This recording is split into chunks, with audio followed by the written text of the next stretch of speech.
Hello and welcome to Heights Plus, the taller you. Myself, Dr. Navish, founder of Heights Plus, with over a 10-year experience in physiotherapy and limb lengthening care. तो आज हम इस video में बात करेंगे tibia lengthening L1 method with external fixator, जिसको हम एलिजारो fixator भी बोलते हैं, और femur lengthening L1 method with external fixator, जिसको हम मोनोरेल फिक्सेटर भी बोलते हैं। इन दोनों में क्या क्या प्रॉब्लम्स आपको फेस करते हैं, तो और आप कौन सी लेंथनिंग चूज कर सकते हैं, कौन सी लेंथनिंग आपके लिए ठीक रहेगी। तो सबसे पहले बात करते हैं टिबिया लेंथनिंग के बारे में। Tibia lengthening L1 method with external fixator, जिसको एलिजारो मेथड भी हम बोलते हैं। तो इसमें क्या होता है कि आपको ड्यूरिंग लेंथनिंग फेज आपकी जो जर्नी है वो इजी रहती है, डेली एक्टिविटीज आप इसमें इजीली कर पाते हैं, आपको डिस्कंफर्ट कम रहता है, इवन आपको स्लीपिंग पैटर्न जो आपका होता है वो भी डिस्टर्ब नहीं होता है, क्योंकि आप देख सकते हैं कि ये जो रिंग वाला फिक्सेटर रहता है इसमें आप इजीली आप मूवमेंट आपका ठीक रहता है। तो आप इसमें पूरा नी बेंड नहीं कर पाते, क्योंकि जब आप बेंड करते हैं आप देख सकते हैं कि रिंग टाइप स्ट्रक्चर होता है, तो पूरा इजीली बेंड नहीं होता है। तो कुछ कॉम्प्लिकेशंस होते हैं इसके अंदर, जैसे आपका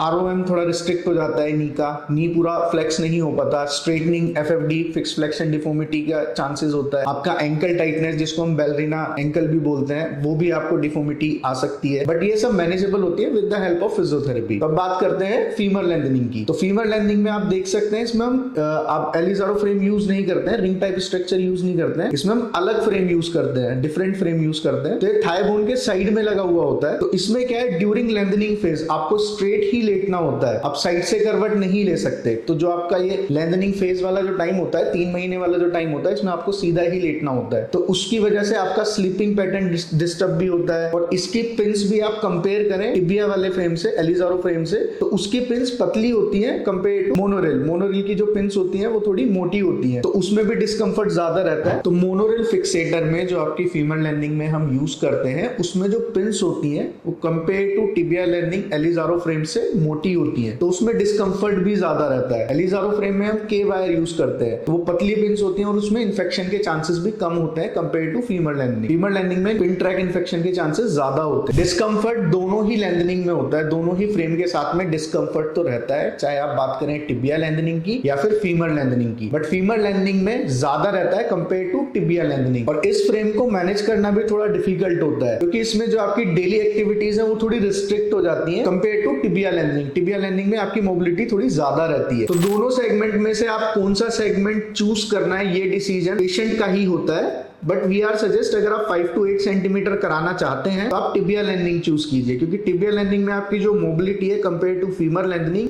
थोड़ी ज्यादा रहती है, और जो आपके डेली रूटीन एक्टिविटीज होते हैं उसमें इधर उधर शिफ्ट होने के लिए आपको थोड़ा इजी रहता है टिबिया लेंथनिंग में। इसमें हम डायगनली करते हैं, अगर लेफ्ट का टिबिया करते हैं तो राइट का फीमर करते हैं। एक बार जब आपकी लेंथनिंग पूरी हो जाती है तो फ्रेम रिमूव कर दिया जाता है। रिमूवल के 4 से 6 हफ्ते बाद में आपका राइट पैर का टिबिया किया जाता है और लेफ्ट पैर का फीमर करते हैं। एक बार जब उसकी लेंथनिंग पूरी हो जाती है तब फ्रेम रिमूव कर दिए जाते हैं। तो ये था प्रोसेस क्रॉस लेंथनिंग का। क्रॉस लेंथनिंग में आपका जो एक साइड होता है वो फ्री रहता है, तो इसमें मोबिलिटी थोड़ी अच्छी रहती है। इसमें आप क्वाड्री से भी करा सकते हैं, बट क्वाड्री में फिर वही हो जाता है कि आपके दोनों तरफ फीमर में फ्रेम लग जाते हैं, तो उसमें डिफिकल्टीज थोड़ी ज्यादा बढ़ जाती है। तो further information you can contact our given number, mail us your query, stay tuned with Heights Plus the taller you।